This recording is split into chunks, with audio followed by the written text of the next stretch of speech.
What do the former CEO of YouTube, NBA legend Jeremy Lin, and Steve Jobs' daughters have in common? They all have the same guide behind them. Her name is Esther Wojcicki, and she is the godmother of Silicon Valley. Esther is an original disruptor. She didn't just raise three of the most powerful women in tech and medicine, she's also widely recognized for pioneering a framework of high-performance leadership that scales from the nursery to the C-suite. Her philosophy is simple. Move quickly and revise. Today, she's teaming up with her former student, Minno, on a new venture to incubate the next generation of builders in healthcare and biotech. Part of their core mission? Proving that educators are better at identifying founders than venture capitalists. It's about your curiosity, your rigor, your grit. Welcome to Termsheet. I'm Allie Garfinkle.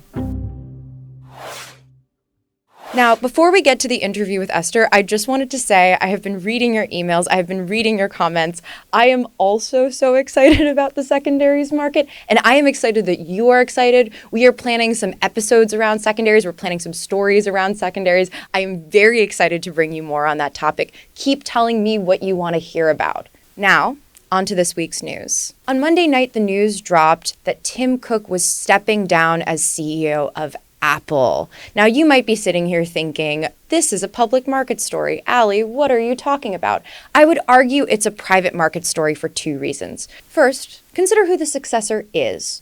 John Ternus is a longtime insider at Apple. He's only 50 years old, and he has long led the hardware business. Now, why does that matter to the private markets? The answer is pretty simple. The conversation around investing in AI from a private markets capital perspective has evolved substantially over the last 2 years to 18 months. For a while, everyone was saying, oh, we can invest in the model layer. Maybe there's a possible competitor to OpenAI. Everyone threw that aside. And then everyone was saying the application layer is the way. That has also started to fall to the side. And now what is everyone saying? This is the time to invest in physical AI in hardware.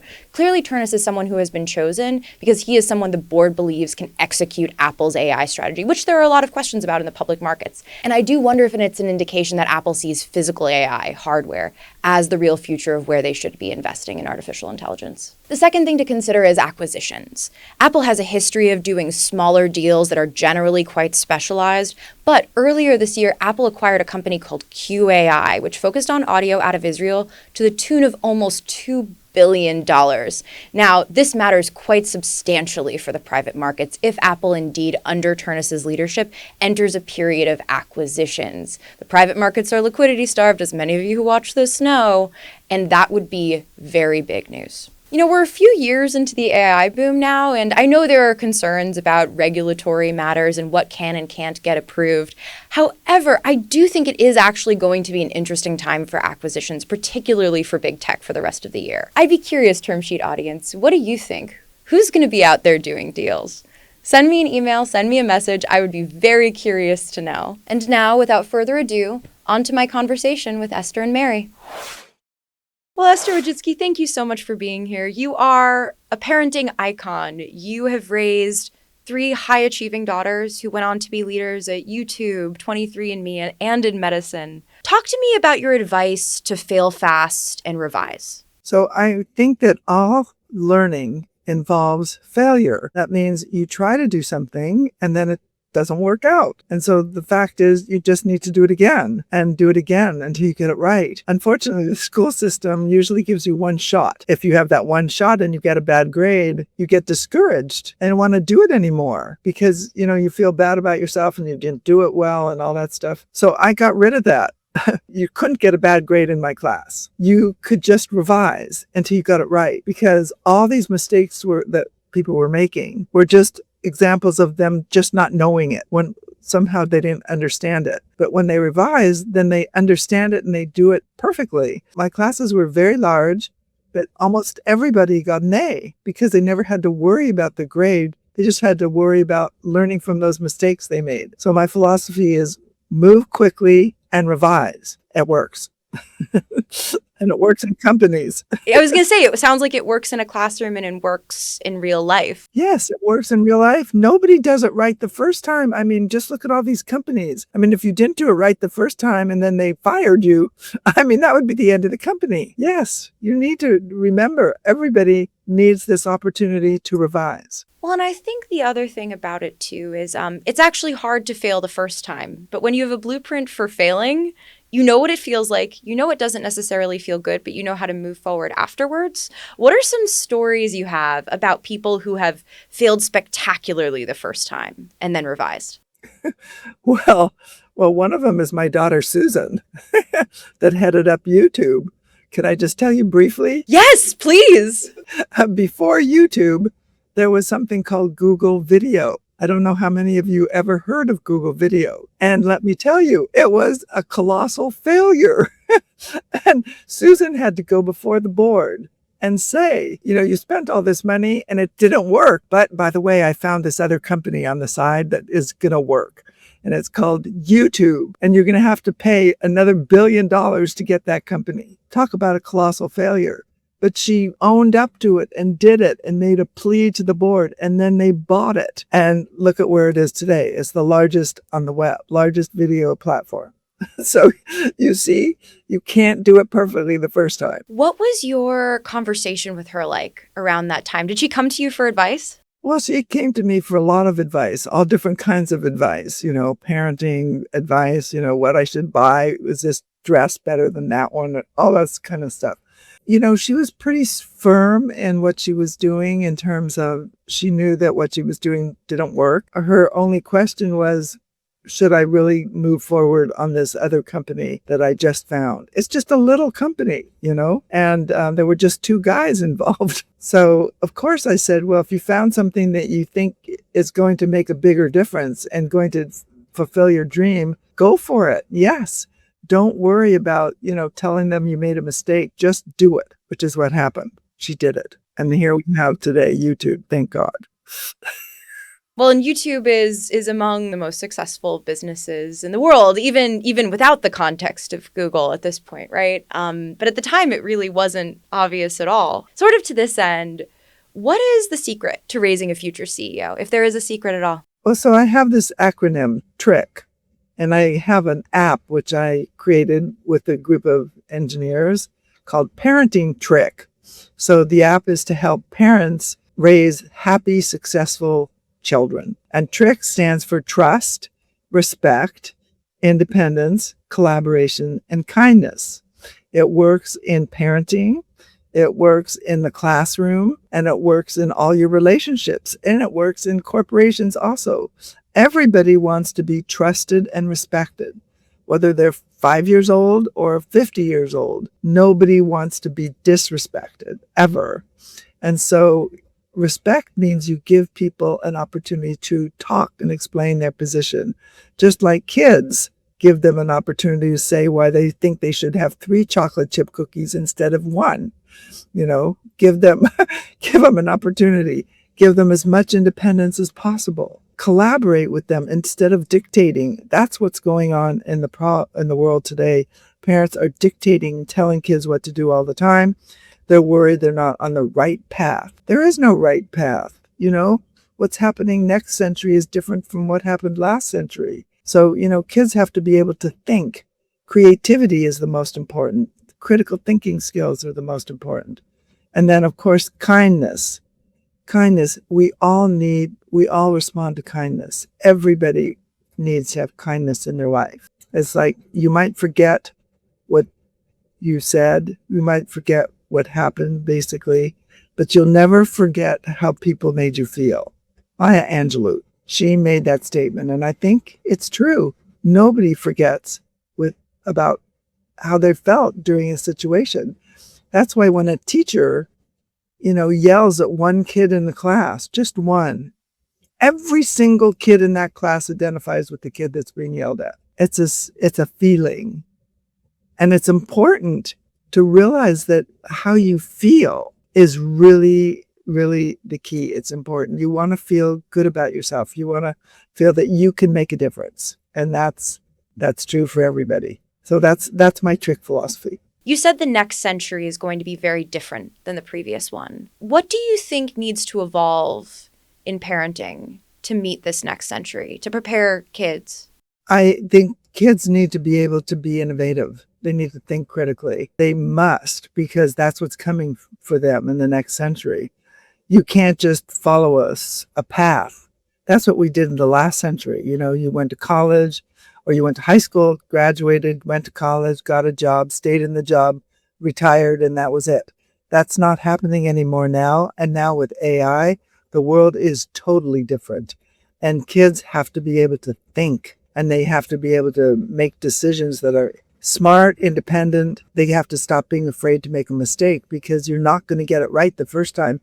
No one gets it right the first time. I just want to know, how many times did it take for you to learn to ride a bike or learn to swim? No one jumps in the pool and swims like an Olympic champion. It takes time. And so we need to use all of our creative energy to revise until we get it right. Right now, people are using AI and they think AI has all the answers. It has some of the answers. It doesn't have all of the answers. You need to be able to know how to use AI. What are the situations in education where you think AI is useful, and what are the situations in education where you think absolutely not? Well, AI is incredibly useful in education because it can be like a tutor on the side of the teacher. It can help you understand something.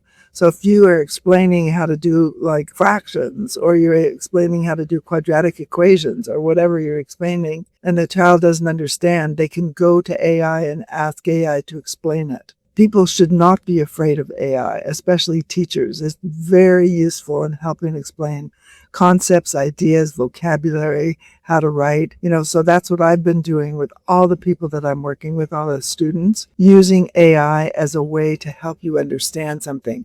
Not in place of you, but in addition. And it works. It works really well. I would be really curious on the subject of failing and revising. Your daughter Anne recently had a very public setback around 23andMe, but has since regained control of the company. Did you give her any advice around this as it was happening? Number one, don't give up. Never. That's it. Just look at what she accomplished. It's shocking, because every single lawyer that she had on her team, every single one said she was wasting her money. She'll never get the company back. Never. Every single one. Every single one. She just plowed ahead anyway. Yes, anyway. And she did it. I mean, we were all shocked. We were all grateful. But you're telling me even you were surprised? Well, not totally, and then she refigured it as 23andMe Research Institute. So now she's using all that incredible DNA to find solutions to diseases and medications that we couldn't do it before. And she's using it to make the world a better place for every single one of us. I'm so proud of her. What can I say? What a deal. Sort of to this end, too, I've been covering tech for a few years now, long enough that I've stopped counting. And I've been joking that my job is to talk to men. It's true. It's like every day it's like, how many men have I talked to before lunch? You have a few people of the opposite gender.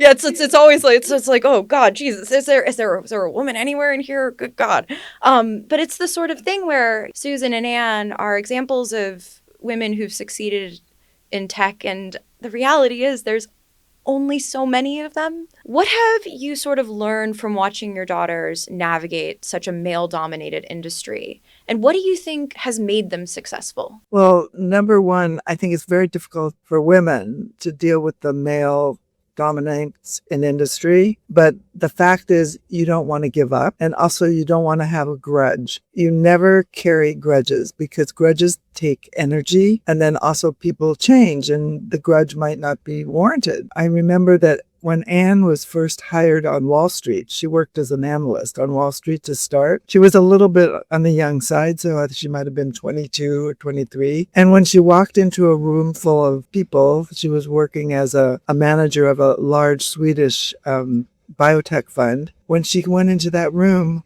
the guys said, we need more coffee. Here are the cups. They assumed that she was the person in charge of the food or the drinks or whatever. And she had to say to them, she's like, hey guys, I'm part of the group here, I'm not in charge of the coffee. But, then she thought of it as, okay, it's pretty funny. And so instead of getting angry, she thought of it as funny. And a lot of humor, if you just look at it, it's a result of making a mistake, and so you can either laugh or cry. And so my choice is always, let's laugh about it. I mean, I took a bunch of kids to New York City. We went on the metro, or I guess it's not called metro there, it's called the subway. And I got on the subway with 52 kids and we went the wrong way. Can you believe we went uptown instead of downtown? How many stops? Like 3 stops. And finally I was like, oh my God, we're going the wrong direction. And so I had to get all these 52 kids off the subway. I was like, so I could have treated it as a tragedy. It's like, oh my God, I lost them all uptown or wherever. But it was funny. And they all came back, as you can tell. There were no tragedies, but it was a crazy event. And it's also, should we really believe this teacher? Does she really know where she's going? So I actually gave the navigation to one of my students who, after that, took us to all the right places. You have famously talked about students as CEOs of their own learning. And there have been some very famous people like Jeremy Lin, for example, who've come through your classroom, I believe. That's right. Many CEOs. Yes. If you were to redesign the education system from scratch today to match the reality in 2026, what are 2 things that you would say are non-negotiable, must be implemented?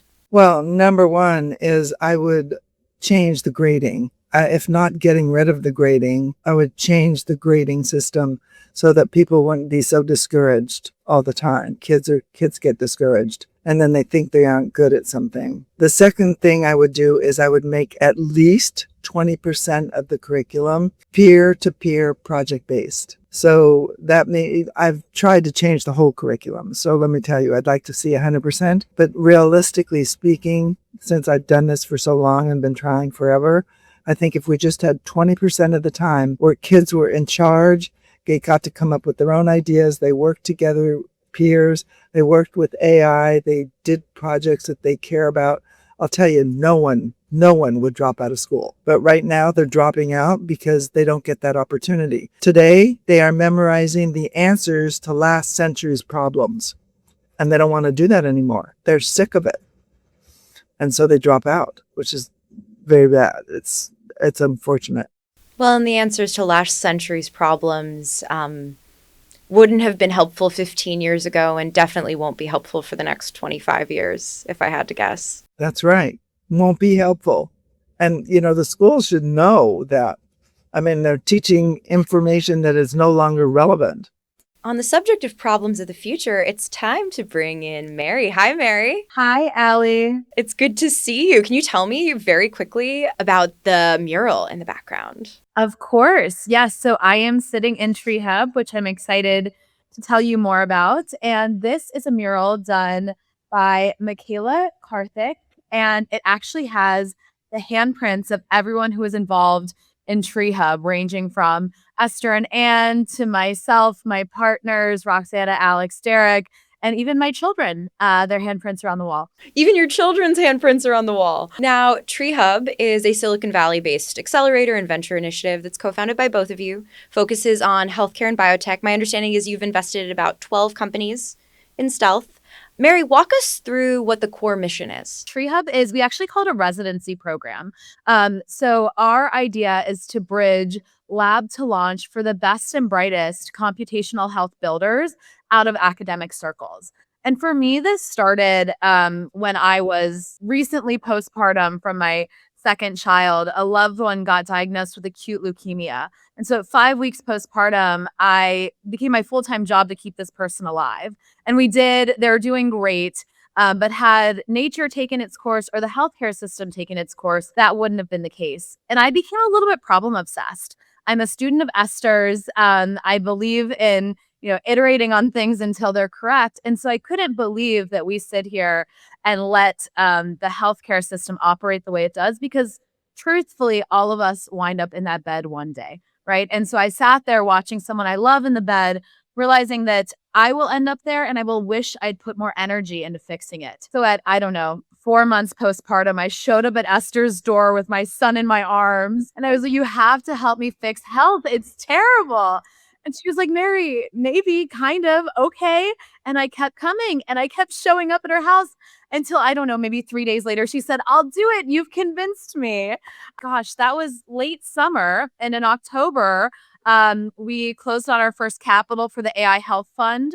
Tim Draper anchored us with a first check, put us in business, and we teamed up with 2 faculty members at Stanford, both brilliant scientists, and we are investing first check into AI and health companies, mostly from Stanford, but from a lot of different academic circles. Why focus on academic circles? That just happens to be where we have the most access. I think that, we teamed up with Dr. Alex Ioannidis and Dr. Roxana Donahue, both faculty in Stanford Medicine's Department of Biomedical Data Science. Similar to Esther, they're both teachers, but they don't just teach. They recognize talent early and stay invested for the long run. So when I came to Esther as one of her students, she didn't just give me advice. She teamed up with me to help me build this.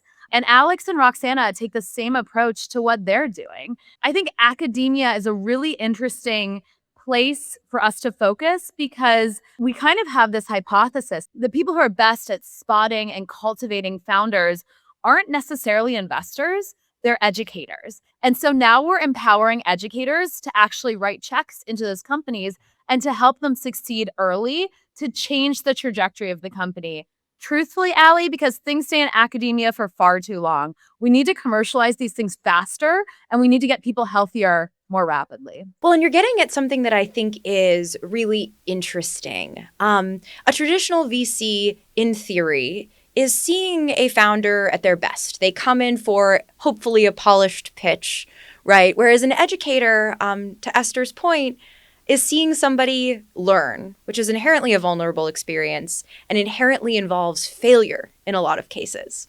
Why do you think educators are particularly well positioned, especially as compared to, say, a traditional VC? Well, I think that it goes to what Esther was saying earlier, right? There are a lot of these innate, subjective, soft skills that really matter in company building. It's about your curiosity, your rigor, your grit, your original thinking. Increasingly with AI, the actual product build is not the bottleneck. It's figuring out what product to build. And so educators have seen multiple reps of this out of a student before they become a founder. So what we're doing at the AI Health Fund and at TreeHub is we're moving venture upstream to the point of company formation. Out of that 12 company portfolio that you mentioned that we've invested in since October, I think almost 3/4, we introduce the founders to the lawyers that help them incorporate. So that gives you a sense of the stage at which we're committing to these founders. We're not waiting until there's traction. We're literally finding people with compelling insights and a vision to change the world in a certain way. And we're doing what Esther does best. We're helping to make them successful.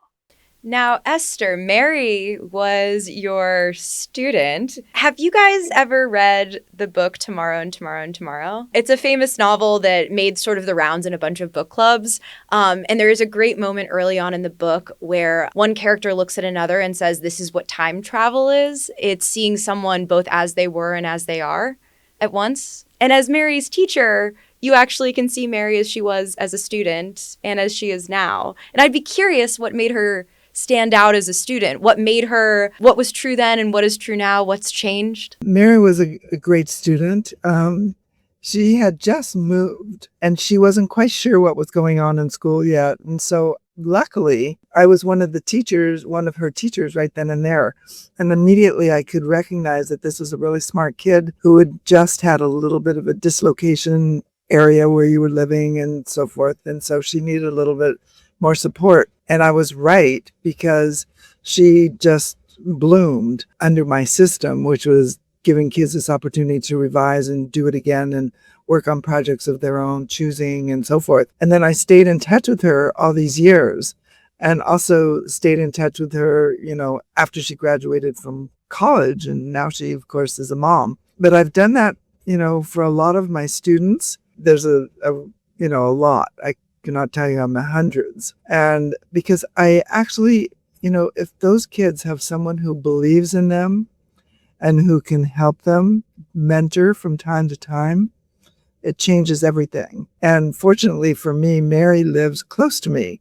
So I was able to not only, see her in high school, see her graduate, see her in college, see all these different jobs, but I was able to spend more time with her as a result of living in a close area. People can change a lot.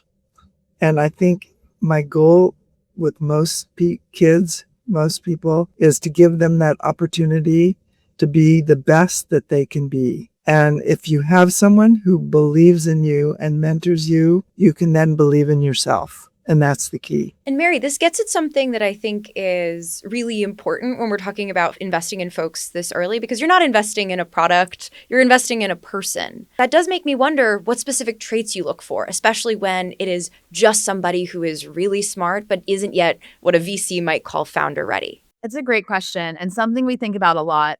I could tell you that we have these theses against which we invest, which we do.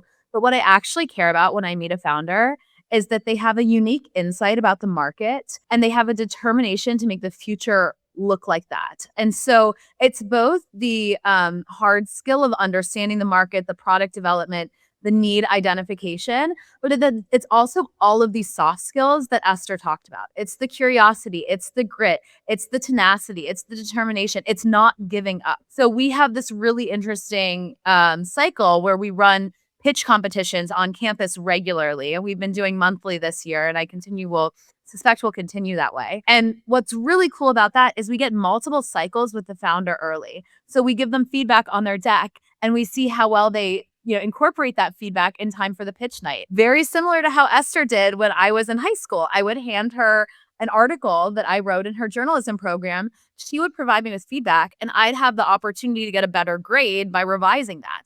So we do the same thing with founders, and we see how well they take that feedback, whether they're receptive to the feedback, whether they take our feedback and they go 10 steps further. When they do that, it's really clear that this founder, outsized in some sort of way, is really thoughtful about how they're approaching the problem.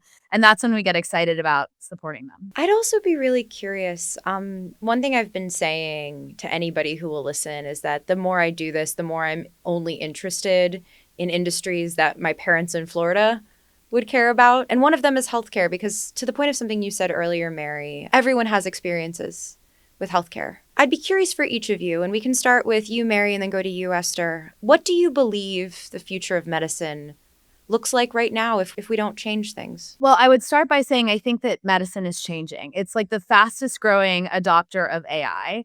I also think that the unlocks that are happening right now are incredible. I was actually chatting with a VC friend the other day who was challenging me and saying, well, how many health IPOs were there last year? And I don't think that we can look at what's happened historically to think about what's going to happen in the future. I'm just thinking about our own portfolio, and we have really interesting things happening around elevating patient outcomes and doing things that you used to think were only possible through science fiction. We also have a consumer health company called Claire that just came out of stealth. They're doing non-invasive hormone tracking. So it's a piece of jewelry a woman wears around her wrist, and it can tell you your hormone levels in real time. I had trouble getting pregnant with my second child. I would have killed for that, to actually know when I was ovulating, to actually know what my hormones are. We think that can unlock an entire suite of personalized medicine for women that wasn't possible in the past. I'm just very excited about what the future brings because I'm seeing it happen. The closer I get, the more optimistic I am that our parents' healthcare system and my healthcare system is not going to be the healthcare system that my daughter experiences. Well, I hope it's not going to be the healthcare system that we have today, because so many people today are not able to access healthcare when they need it. And I'd like to be able to be part of this solution. And Mary, who's an exceptional leader, is, together with the team, hopefully we're going to make a big difference in providing solutions for a lot of people. Everybody should have healthcare. And it's unfortunate we're in a situation where that's not true. Now, to bring it home, we're going to start with you, Mary. What is the best piece of advice you've ever received, business or otherwise? Well, I mean, you actually already know it because, and my husband would attest, I live by the trick method. Every decision I make, it's like WUED. What would Esther do? Like, it is like, how do we apply trick? I go to her house regularly because her house was our first headquarters, right? And I would ask her, I'd be like, my daughter's doing this, my son, and she'd remind me, and it was always the trick method. And so that is my tried and true, whether it is personal, professional, it is trick. You're still laughing. You're still laughing, aren't you? I know. It's true. Were you expecting that answer? Sort of. Yes, because I think Mary does follow the trick method. A lot of my students follow the trick method. A lot of people around the world follow the trick method. Actually, I get stopped every day by somebody who thanks me for writing the book. I wrote that book, How to Raise Successful People, or thanks me for the app. So I was like, I'm so happy it's working. I'll tell you, I've had a lot of experience with it, and I can tell you it works. So the sooner you get the method, the better. And it works with your spouse also. It's incredible. It's really, really funny. You have been called the godmother of Silicon Valley. What is your final piece of advice to the next generation? They have to be able to think. That's the main thing. And they have to be creative about their thinking. They have to stop worrying about what other people think about their whatever they're doing, because some of the most creative things were rejected by people. And so it's important for them to believe in themselves. That's the main thing that I put a lot of emphasis on. It's simple, but it works. It's so simple. People think, oh, it's not going to work because it's so simple. But I'm telling you, evaluate every one of your actions and see whether that indicates that you trust and respect either your partner, your children, your family. Trust, respect, give them independence, collaborate with them, and always treat them with kindness. Honestly, if they make a mistake, okay, they made a mistake. And if it upset you, you have to forgive them. You know, if you hold that anger, you personally are the only one who is suffering. The person who holds the anger is the one who gets burned. Well, sometimes the simplest things can be the most important and often the hardest to remember if you don't have the right context. Just remember trick. Just remember trick. Esther, Mary, thank you so much. I'm kidding. You too will find it really useful. Yes, indeed. I do actually find it useful. That was Mary and Esther. This was Termsheet, and we'll see you soon.